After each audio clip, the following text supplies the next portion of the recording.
មេរៀនទី1ចូលតាមច្រកព្រំដែនវៀតណាមកម្ពុជាមេរៀនទី1ចូលតាមច្រកព្រំដែនវៀតណាមកម្ពុជាមេរៀនទី1ចូលតាមច្រកព្រំដែនវៀតណាមកម្ពុជា Bài 1. Sang cửa khẩu Việt Nam Campuchia. Bài 1. Sang cửa khẩu Việt Nam Campuchia. Bài 1. Sang cửa khẩu Việt Nam Campuchia. Lesson 1. Entering the Vietnam-Cambodia border checkpoint. Lesson 1. Entering the Vietnam-Cambodia border checkpoint. Lesson 1. Entering the Vietnam-Cambodia border checkpoint. សួស្តីតើអ្នកកំពុងទៅណាសួស្តីតើអ្នកកំពុងទៅណាសួស្តីតើអ្នកកំពុងទៅណា Chào bạn đang đi đâu vậy? Chào bạn đang đi đâu vậy? Chào bạn đang đi đâu vậy? Hello, where are you going? Hello, where are you going? Hello, where are you going? សួស្តីខ្ញុំកំពុងទៅព្រំដែនសួស្តីខ្ញុំកំពុងទៅព្រំដែនសួស្តីខ្ញុំកំពុងទៅព្រំដែន Chào bạn, tôi đang đi đến cửa khẩu. Chào bạn, tôi đang đi đến cửa khẩu. Chào bạn, tôi đang đi đến cửa khẩu. Hello, I'm going to the border. Hello, I'm going to the border. Hello, I'm going to the border. តើអ្នកមកពីខេត្តណាតើអ្នកមកពីខេត្តណាតើអ្នកមកពីខេត្តណា Bạn xuất phát từ tỉnh nào? Bạn xuất phát từ tỉnh nào? Bạn xuất phát từ tỉnh nào? Which province are you from? Which province are you from? Which province are you from?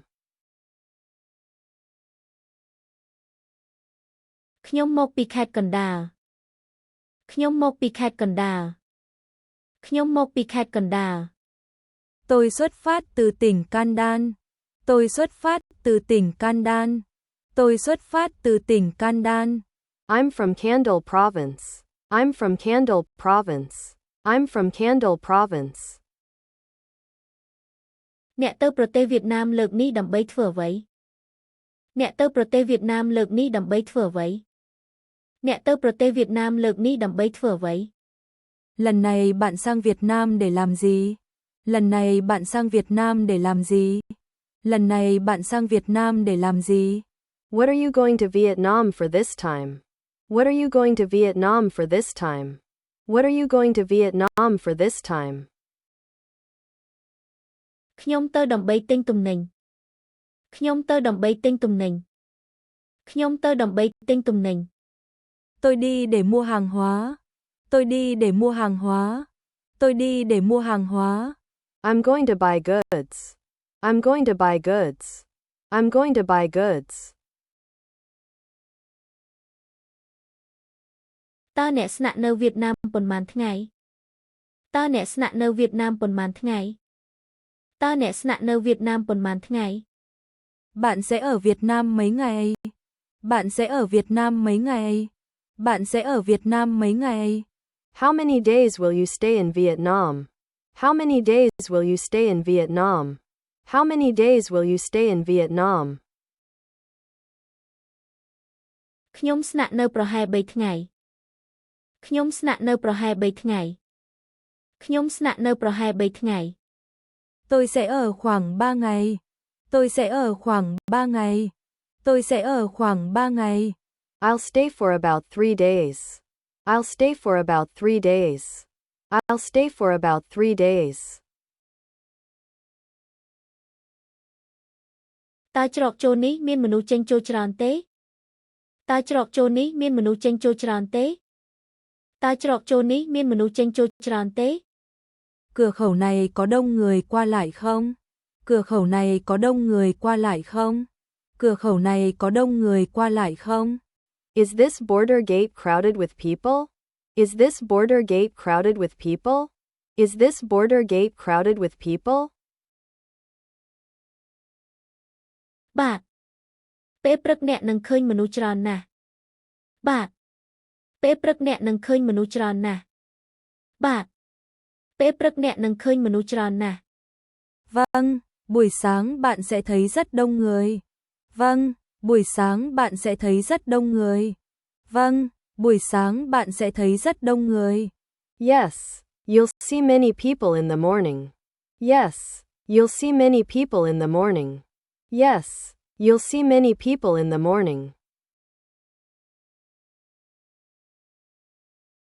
ខ្ញុំត្រូវតែបង្ហាញឯកសារសម្រាប់ការចូលប្រទេសទេ ខ្ញុំត្រូវតែបង្ហាញឯកសារសម្រាប់ការចូលប្រទេសទេ ខ្ញុំត្រូវតែបង្ហាញឯកសារសម្រាប់ការចូលប្រទេសទេ Tôi có cần xuất trình giấy tờ khi nhập cảnh không?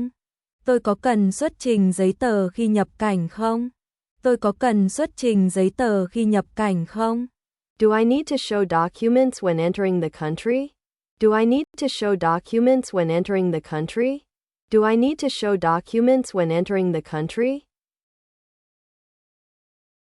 បាទត្រូវបង្ហាញលិខិតសម្គាល់ខ្លួនចំណែកវីសាមិនចាំបាច់ទេ បាទត្រូវបង្ហាញលិខិតសម្គាល់ខ្លួនចំណែកវីសាមិនចាំបាច់ទេ បាទត្រូវបង្ហាញលិខិតសម្គាល់ខ្លួនចំណែកវីសាមិនចាំបាច់ទេ Vâng, phải xuất trình giấy tờ tùy thân, visa thì không cần. Vâng, phải xuất trình giấy tờ tùy thân, visa thì không cần. Vâng, phải xuất trình giấy tờ tùy thân, visa thì không cần. Yes, you must show your ID, but a visa isn't necessary. Yes, you must show your ID, but a visa isn't necessary. Yes, you must show your ID, but a visa isn't necessary. តើអាចពន្យល់ពីវិធីចូលច្រកផ្លូវព្រំដែនបានទេ តើអាចពន្យល់ពីវិធីចូលច្រកផ្លូវព្រំដែនបានទេ តើអាចពន្យល់ពីវិធីចូលច្រកផ្លូវព្រំដែនបានទេ Có thể giải thích cách vào cổng cửa khẩu được không?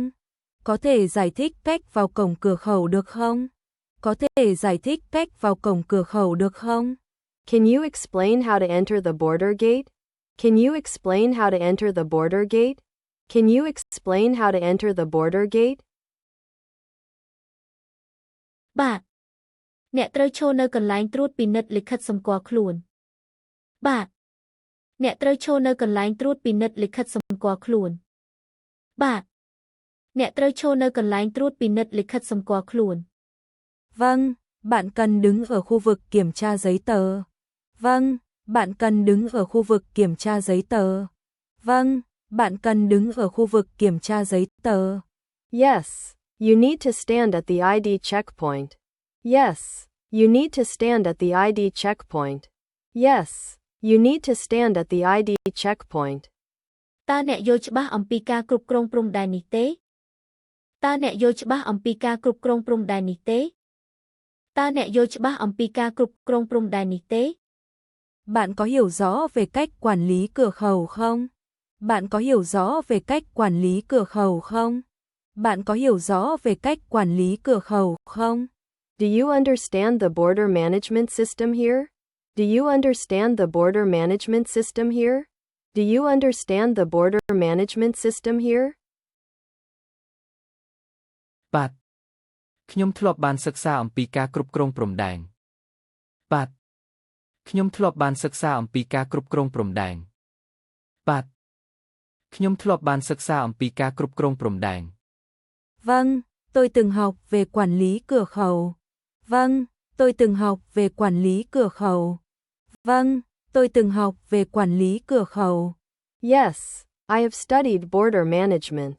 Yes, I have studied border management. Yes, I have studied border management. តើអ្នកឃើញផ្លូវបត់ច្រើននៅច្រកផ្លូវព្រំដែនទេតើអ្នកឃើញផ្លូវបត់ច្រើននៅច្រកផ្លូវព្រំដែនទេតើអ្នកឃើញផ្លូវបត់ច្រើននៅច្រកផ្លូវព្រំដែនទេ Bạn có thấy nhiều đường rẽ ở cửa khẩu không? Bạn có thấy nhiều đường rẽ ở cửa khẩu không? Bạn có thấy nhiều đường rẽ ở cửa khẩu không? Do you see many turns at the border gate? Do you see many turns at the border gate? Do you see many turns at the border gate? បាទនៅពេលមានសញ្ញាចាប់ផ្ដើមឈប់អ្នកត្រូវឆ្លងកាត់បាទនៅពេលមានសញ្ញាចាប់ផ្ដើមឈប់អ្នកត្រូវឆ្លងកាត់បាទនៅពេលមានសញ្ញាចាប់ផ្ដើមឈប់អ្នកត្រូវឆ្លងកាត់ Vâng, khi có tín hiệu dừng, bạn phải băng qua. Vâng, khi có tín hiệu dừng, bạn phải băng qua. Vâng, khi có tín hiệu dừng, bạn phải băng qua. Yes, when there's a stop signal, you have to cross. Yes, when there's a stop signal, you have to cross. Yes, when there's a stop signal, you have to cross. សូមអរគុណសម្រាប់ព័ត៌មាន សូមអរគុណសម្រាប់ព័ត៌មាន សូមអរគុណសម្រាប់ព័ត៌មាន Cảm ơn vì thông tin. Cảm ơn vì thông tin. Cảm ơn vì thông tin. Thank you for the information. Thank you for the information. Thank you for the information.